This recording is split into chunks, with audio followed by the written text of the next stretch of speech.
নমস্কার, কলকাতা টিভি ডিজিটালে আপনাদের স্বাগত। আমি ইন্দ্রাণী রয়েছি আপনাদের সঙ্গে।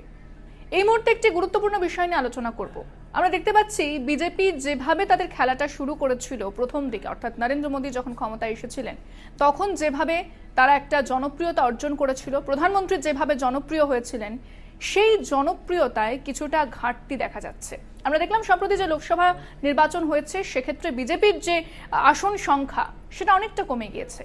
অর্থাৎ বিজেপি যে 400 পারে স্লোগান দিয়ে শুরু করেছিল সেই 400 পার তো হয়নি, বরং অনেকটাই কিন্তু তাদের সে আসন সংখ্যা কমে গিয়েছে।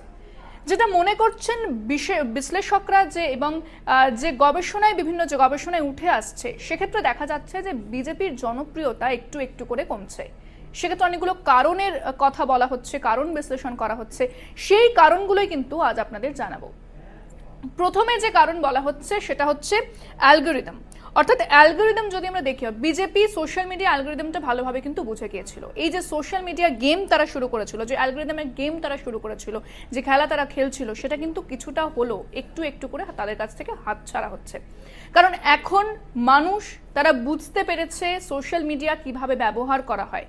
যে আরও এছাড়া যে হোয়াটসঅ্যাপ ফরওয়ার্ডেড মেসেজের কথা, অর্থাৎ হোয়াটসঅ্যাপ ইউনিভার্সিটির কথা বিজেপির ক্ষেত্রে বারবার বলা হয়, যে সমস্ত ন্যারেটিভ তারা তৈরি করতে চায়, যে সমস্ত ইনফরমেশন বা তথ্য তারা মানুষকে দিতে চায়, সেই হোয়াটসঅ্যাপ ফরওয়ার্ডেড মেসেজের মাধ্যমে কিন্তু আসছে। এখন মানুষ তারা সচেতন হয়েছে।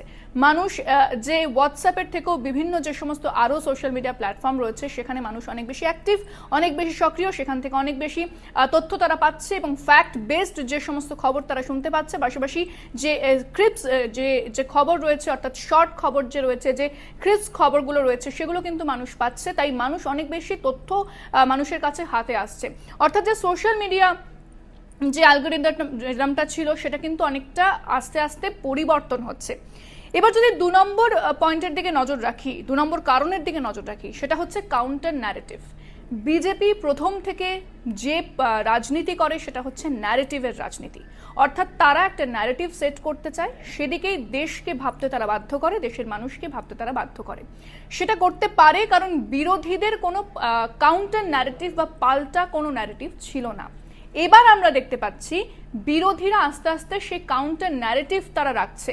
সেক্ষেত্রে রাহুল গান্ধী হোক বা তৃণমূল দল অর্থাৎ মমতা বন্দ্যোপাধ্যায়, অভিষেক বন্দ্যোপাধ্যায়, এছাড়া অখিলেশ যাদব, পাশাপাশি তেজস্বী যাদব, তারা প্রত্যেকেই উঠে আসছেন। কিছুটা হলেও অরবিন্দ কেজরিওয়াল, তারা প্রত্যেকে সামনের সারিতে এসেছেন এবং বিজেপি যে ন্যারেটিভ তৈরি করতে চেয়েছে সেই ন্যারেটিভের একটা কাউন্টার ন্যারেটিভ তারা দিতে পারছে, তারা পাল্টা ন্যারেটিভ দিতে পারছে। তাই বিজেপির ন্যারেটিভ কিছুটা হলেও দুর্বল হয়ে পড়ছে। যেরকম রাহুল গান্ধীর ভারত জোড়ো যাত্রাতে যেভাবে রাহুল গান্ধী একটা কাউন্টার ন্যারেটিভ সেট করেছে, যেখানে সম্প্রীতির কথা তিনি বলেছেন, পাশাপাশি মমতা বন্দ্যোপাধ্যায় যে সর্বধর্ম সমন্বয়ের কথা বলেন, যেখানে বিজেপি একদিকে মেরুকরণের কথা বলছে কিন্তু বিরোধী দলগুলো সর্বধর্ম সমন্বয়ের কথা বলছে, সম্প্রীতির কথা বলছে।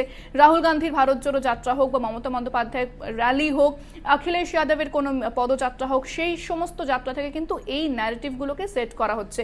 এছাড়া রাহুল গান্ধী ভারত জোড়ো যাত্রা করার পরে কিন্তু তার যে ভিডিও বা রিলস সেটা কিন্তু অনেক বেশি ভাইরাল হয়েছে।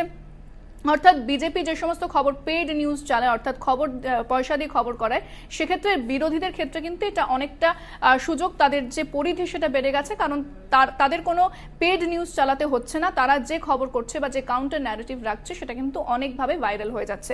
অর্থাৎ এখানে বিজেপি কিছুটা হলেও বিরোধীদের থেকে পিছিয়ে যাচ্ছে। এবার যদি আমরা 3 নম্বর কারণ দেখি, সেটা হচ্ছে যে বিজেপি যখন নির্বাচনের প্রচার করে সেটা অনেকটা লার্জার দ্যান লাইফ হয়। অর্থাৎ যে ক্যাম্পেইন তারা করে সেটা দেখি যে বিভিন্ন পোস্টার, ড্রোন শট, যেভাবে বিভিন্ন অত্যাধুনিক যন্ত্র ব্যবহার করা হচ্ছে, অত্যাধুনিক মেশিনের মাধ্যমে যে নির্বাচনের প্রচার চলছে, সেটা কিছুটা হলেও সেটাতে ভাটা পড়েছে। কারণ মানুষ বুঝতে পারছে যে শুধু নির্বাচনী প্রচার দিয়ে হবে না, ড্রোন শট বা বড় বড় ক্যাম্পেইন করলে, বড় বড় স্লোগান দিলে, ট্যাগলাইন দিলে হবে না। নির্বাচনে যে সরকার নির্বাচিত হবে তাকে মানুষের জন্য কিছু করতে হবে। অর্থাৎ মূল্যবৃদ্ধি নিয়ে মানুষ এখন কথা বলছে, বেকারত্ব নিয়ে মানুষ এখন বেশি চিন্তা ভাবনা করছে। অর্থাৎ নির্বাচনে জিতলে হবে না, সেটা মানুষকে ডেলিভার করতে হবে, মানুষের পাশে এসে দাঁড়াতে হবে, কোন দল কতটা মানুষের পাশে এসে দাঁড়াচ্ছে, সেই দলের থেকে মানুষ কি পাচ্ছে, তারা চাকরি পাচ্ছে কিনা, তারা তাদের যে রোজগার সেটা বাড়ছে কিনা, পাশাপাশি তারা যে সমস্ত চাহিদা, তাদের জীবনের চাহিদা, সেটা কোনো সরকার পূরণ করতে পারছে কিনা, এটা সম্পর্কে মানুষ এখন অনেক বেশি সচেতন। কারণ আগে একটা যে চোখ ধাঁধানো যে ক্যাম্পেইন করা হতো বিজেপির তরফ থেকে, মানুষ সেটাতে মজে গিয়েছিল। ওই যেটা বারবার বলা হয় যে চিরদিন মানুষকে বোকা বানিয়ে রাখা যায় না, কিছুদিন বানিয়ে রাখা যায়, কিন্তু আস্তে আস্তে মানুষ বুঝতে পারে, মানুষের চোখ খোলে, সেটা কিন্তু হচ্ছে। এবার চতুর্থ যে কারণের কথা বলা হচ্ছে সেটা যদি দেখি, অর্থাৎ কেন্দ্রীয় এজেন্সির অনেক বেশি দৌরাত্ম্য, সেটা কিন্তু সাধারণ মানুষ তারা পয়েন্ট আউট করছে। কারণ বিরোধী নেতাদের ওপরেই এই কেন্দ্রীয় এজেন্সির কোপ নেমে আসছে। ওয়াশিং মেশিন পলিটিক্স, যেটা বারবার বলা হচ্ছে যে বিজেপিতে গেলে সমস্ত পাপ, সমস্ত দুর্নীতি ধুয়ে যাচ্ছে, সেখানে ওয়াশিং মেশিনে তাদের সমস্ত কিছু ধুয়ে গিয়ে তারা বিজেপিতে যোগদান করছে, কেন্দ্রীয় এজেন্সি তাদের ছেড়ে দিচ্ছে। অরবিন্দ কেজরিওয়াল হোক অথবা যে বিরোধী দল রয়েছে রাহুল গান্ধী, অখিলেশ যাদব, এ রাজ্যে তৃণমূল, তাদের অর্থাৎ বিরোধী নেতাদের ওপর বারবার কেন্দ্রীয় এজেন্সির কোপ এসেছে, তাদেরই শুধুমাত্র দুর্নীতির অভিযোগ সামনে এসেছে এবং তাদের জেলে যেতে হয়েছে।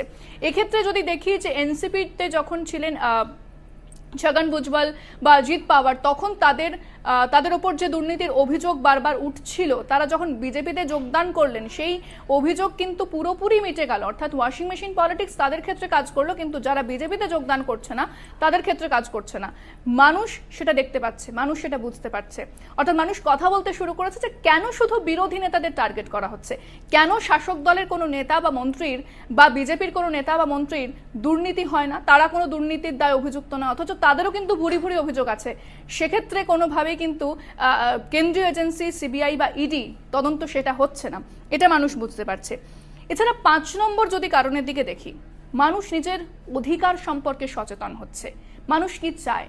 মানুষ চাইছে, অর্থাৎ যেটা প্রথমে যে ভোট যখন শুরু হয়, যে রোটি কাপড়া মাকানের যে স্লোগান দিয়ে শুরু হয়েছিল, সেটা কিন্তু আস্তে আস্তে অনেকটা সেই স্লোগান অনেকটা থিতিয়ে পড়েছে, সেই স্লোগান অনেকটা পেছনের দিকে চলে গেছে, পেছনের সারিতে গিয়ে জায়গা করে নিয়েছে। কিন্তু এখন মানুষ সেটা বুঝতে পারছে, মানুষ চাইছে যে তাদের খাদ্য, বস্ত্র, অন্ন এবং যেটা সবচেয়ে বেশি সেটা হচ্ছে যে চাকরি।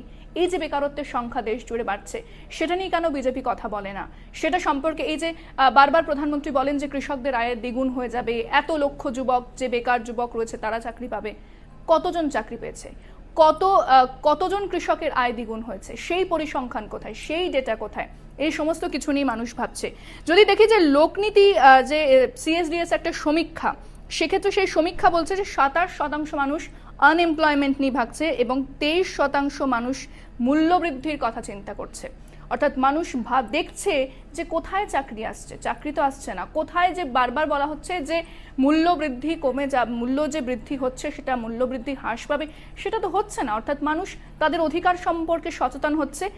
সেক্ষেত্রে কিন্তু বিজেপির এটা একটা বড় বলা যেতে পারে যে মাইনাস পয়েন্ট, এখানে মানুষ তারা সচেতন হচ্ছে।